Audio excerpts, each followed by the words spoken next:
United Nations, November 3. UN High Commissioner for Refugees, UNHCR, Filippo Grandi has told the UN Security Council that over 800,000 Myanmar Rohingya were probably in the most acute situation. Grandi made the remarks about Rohingya refugees, as in comparison to 65 million to 66 million people forcibly displaced in the world, Xinhua news agency reported.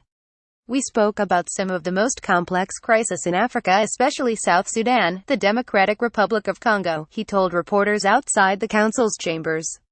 There was much focus on the situation in Bangladesh, Rohingya refugees coming from Myanmar, and the way forward in that crisis, which is probably the most acute at the moment. Of those 800,000 refugees, the UN officials said 607,000 fled violence in northern Rakhine State since August 25, when Rohingya rebels allegedly staged deadly attacks against security posts, triggering retributions from government forces and civilian vigilantes.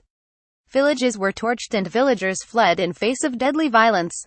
Access to northern Rakhine State, one of the least developed in Myanmar, has been tightly restricted, although a senior UN official flew over part of the terrorized area last month and reported seeing burnt-out villages.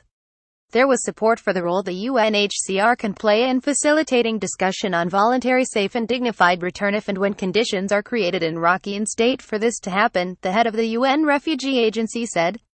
We spoke about important overlaps of the agenda of my office, and the agenda of the Security Council. He explained that since refugees are a humanitarian issue, they are discussed within the UNHCR as a non-political manner, but it is an issue which overlaps with the peace and security agenda of the Security Council. So, the solutions for refugee problems are essentially political, he added. Grandi said the problem for the Rohingya refugees is to, safely and in a dignified manner, go back home. Thursday's Security Council session was an opportunity to exchange views on all these matters, both policy issues and operational issues.